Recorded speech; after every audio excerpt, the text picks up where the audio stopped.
কয়লা পাচার কাণ্ডে ফের অ্যাকশন মোডে ইডি। রাজ্যের 24টি জায়গায় ইডির হানা। সকাল থেকে তল্লাশি অভিযানে নেমে পড়েছেন এনফোর্সমেন্ট ডিরেক্টরেটের আধিকারিকেরা। সল্ট লেকের একে ব্লকের 225 নম্বর বাড়িতে ইডির অভিযান। বাড়ির মালিকের নাম নরেন্দ্র খারকা, নরেন্দ্র রানীগঞ্জ এলাকার বাসিন্দা। সকাল থেকেই তৎপরতা ইডি আধিকারিকদের, জোর কদমে চলছে তাদের তল্লাশি অভিযান। হাওড়াতেও ইডির হানা। হাওড়ার বাঁকড়া সলভ মোড়ের কাছে কলকাতার ওয়েস্ট ইন্টারন্যাশনাল সিটিতে এক ব্যবসায়ীর বাড়িতেও ইডি আধিকারিকেরা গিয়ে পৌঁছেছেন। আজ সকাল থেকে ইডি আধিকারিকেরা ময়দানে নেমে পড়েছেন। দু জায়গার ছবি তুলে ধরছি আপনাদের সামনে, সল্ট লেক পাশাপাশি হাওড়ার ছবি। একদিকে সল্ট লেকে নরেন্দ্র খারকার বাড়িতে গিয়েছেন ইডি আধিকারিকেরা, হাওড়াতেও একই ছবি দেখা যাচ্ছে। সকাল থেকে তৎপরতা তুঙ্গে। আরো বিস্তারিত জানবো, সরাসরি সল্ট লেক থেকে রয়েছেন আমাদের প্রতিনিধি নান্টু হাজরা। নান্টু, কি জানা যাচ্ছে এই মুহূর্তে, কি ছবি দেখতে পাচ্ছ সেখানে?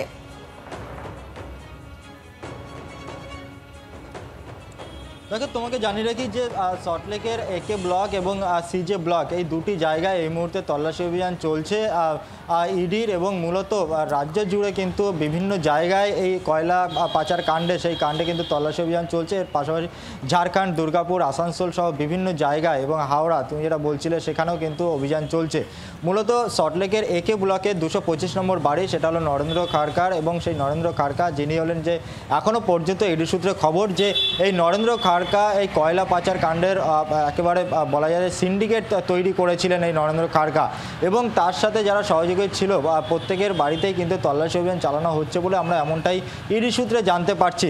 এবং মূলত এই যে কয়লা পাচার কাণ্ডে যে বিপুল পরিমাণ অর্থ, যেই অর্থ কোথায় যাচ্ছে, কার কাছে যাচ্ছে, এবং সেই বিষয় জানার জন্যই কিন্তু বিভিন্ন যে বাড়ি এই কয়লা পাচার কাণ্ডে অভিযুক্ত যারা রয়েছে তাদের বাড়ি এবং তার পাশাপাশি তাদের যে অফিস রয়েছে সেই অফিসে তল্লাশি অভিযান চালানো হচ্ছে। এবং এই নরেন্দ্র খারকা সল্টলেকের একে ব্লকের এই 225 নম্বর যে বাড়ি, সেই বাড়িতে তিনি মাঝে মধ্যে আসতেন, এবং সেই কারণেই সেখানে কিন্তু তল্লাশি অভিযান চালানো হচ্ছে। আমরা দেখছি যে গতকাল থেকে কিন্তু ইডি আধিকারিকরা কেন্দ্রীয় বাহিনীর সঙ্গে নিয়ে একেবারে বিভিন্ন জেলায় কিন্তু তারা পৌঁছে যান, এবং সকাল থেকে কিন্তু তারা বিভিন্ন জায়গায় এই অভিযান শুরু করে দিয়েছেন। এবং মূলত এই যে বিভিন্ন যে কয়লা খাদান, সেখান থেকে বেআইনিভাবে সেই কয়লা বের করে সেগুলো বাইরে পাচার করে দেওয়া, এবং তার পরিবর্তে যে বিপুল পরিমাণ অর্থ, সেই অর্থ কোথায় কিভাবে সেই টাকা ব্যবহার করা হচ্ছে, এবং সেই টাকা কার কাছে যাচ্ছে, কোনো প্রভাবশালী ব্যক্তি রয়েছে কিনা এর পেছনে, এই সমস্ত বিষয় খতিয়ে দেখার জন্যই কিন্তু এই মুহূর্তে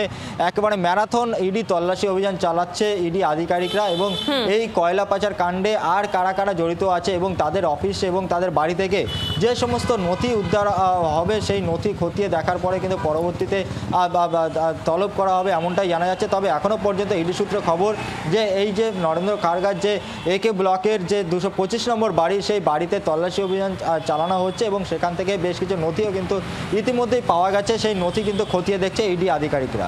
একেবারে নান্টু, তুমি পরিস্থিতির দিকে নজর রাখো আপাতত, ধন্যবাদ তোমাকে। আর এদিকে একইভাবে সল্ট লেকের মতো কিন্তু হাওড়াতেও ইডি আধিকারিকদের তল্লাশি অভিযান। হাওড়ার বাঁকড়া সলভ মোড়ের কাছে কলকাতা ওয়েস্ট ইন্টারন্যাশনাল সিটিতে এক ব্যবসায়ীর বাড়িতেই হানা দিয়েছে ইডি আধিকারিকরা।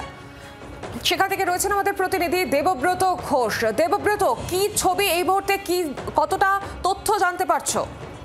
দেখো, এখনো পর্যন্ত তদন্তের স্বার্থে ইডি আধিকারিকরা কিছুই জানাননি যে কি কারণে এই তল্লাশি অভিযান এবং কি তথ্য পাওয়া গেছে। তবে প্রায় 1.5 ঘন্টারও বেশি সময় হয়ে গেল সলপের যে ওয়েস্ট কলকাতা ইন্টারন্যাশনাল সিটি, সেখানেই একটি কমপ্লেক্সের মধ্যেই এক ব্যবসায়ীর ফ্ল্যাটেতে সেখানে ইডি আধিকারিকরা সেখানে অভিযান চালাচ্ছেন। কেন্দ্রীয় বাহিনীর জওয়ানরাও সঙ্গে রয়েছে। তবে কি কারণে এই অভিযান পর্যন্ত পরিষ্কারভাবে তারা জানাননি। এখন প্রায় 1.5 ঘন্টারও বেশি সময় অতিক্রান্ত হয়ে গেছে। তারা এখনো পর্যন্ত তল্লাশি চালাচ্ছেন এবং জিজ্ঞাসাবাদ করছেন ওই ব্যবসায়ী এবং তার পরিবারের লোকজনদের। সবই বেশ, ধন্যবাদ তোমাকে দেবব্রত। একই সঙ্গে দু জায়গায় তল্লাশি অভিযান চলছে সল্ট লেক এর পাশাপাশি হাওড়া। দুটো ছবি তুলে ধরছি আপনাদের সামনে। নরেন্দ্র খারকা, এবং যার নাম কিন্তু একাধিকবার উঠে এসেছিল 2023 সালে এপ্রিলে ব্যবসায়ী, কয়লা ব্যবসায়ী রাজু ঝাড়খণ্ডের ঘটনায় কিন্তু তার নাম উঠে আসে। আবারও তার বাড়িতে হানা দিয়েছে ইডি আধিকারিকেরা।